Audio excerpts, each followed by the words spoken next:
అనుకుంటాం. నాకు తెలిసి 10,000 లోపే ఉంటాయి. అది కూడా ఇప్పుడు క్రియేట్ చేసుకోవాలి. ఎందుకంటే చాలా స్కూళ్ళు ఇప్పుడు కలిపేశారు కదా. ఇప్పుడు ఆ స్కూల్ మళ్ళీ విడదీసి కొత్తగా పెడతారంటే కష్టమే. పిల్లలు రావాలి కదా. పిల్లలు రాకుండా టీచర్ని పెట్టి ఏం చేస్తారు? బేసిక్ గవర్నమెంట్ ఫెసిలిటీస్ ఎంత కల్పిస్తే కూడా ఫుడ్ నాడు నేడు కింద బాగు చేసి ఎంత కల్పించినా కూడా 2-3 లక్షల పిల్లల దగ్గరని మొన్న ఈనాడు రాసింది. గవర్నమెంట్ స్కూల్ అంటే మనకు ఒక వెక్సేషన్ ఉంది.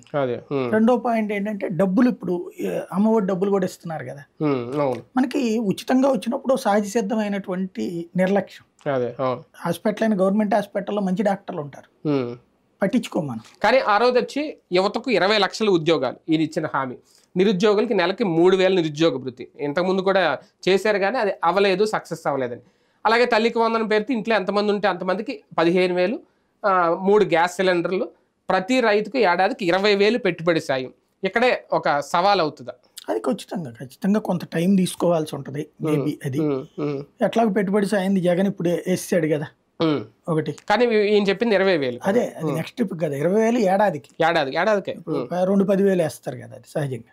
అంటే అందులో కేంద్రం వాట కూడా ఉంటుంది కదా. కేంద్రం వాట 7,500 ఉంటుంది. 7,000 కదా.